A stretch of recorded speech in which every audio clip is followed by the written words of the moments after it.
ఏఎన్ఆర్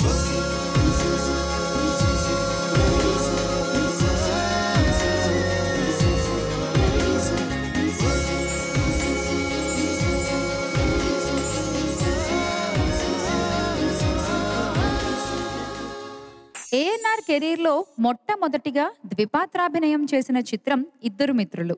1961లో వెలువడ్డ ఇద్దరు మిత్రులు చిత్రానికి మూలం తాషేర్ఘర్ అనే బెంగాలీ చిత్రం. కానీ దర్శకులు ఆదుర్తి, అసోసియేట్ విశ్వనాథ్, నిర్మాత దుక్కిపాటి, రచయిత గోరా శాస్త్రి కూర్చుని కథకు బాగా చిత్రిక పట్టారు.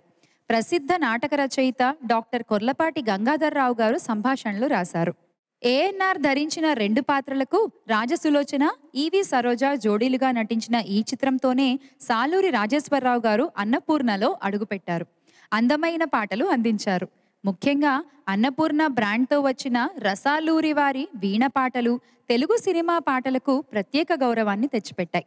శ్రీశ్రీ, సాలూరి, సుశీలమ్మ, ఘంటసాల మాస్టర్ కాంబోలో వచ్చిన ఈ వీణ పాటతోనే ఆ ప్రస్థానం మొదలైంది. పాడవేల రాధిక అనే పాటతో స్వరాభిషేకం వేదికపైకి వస్తోంది రమ్య బెహ్రా.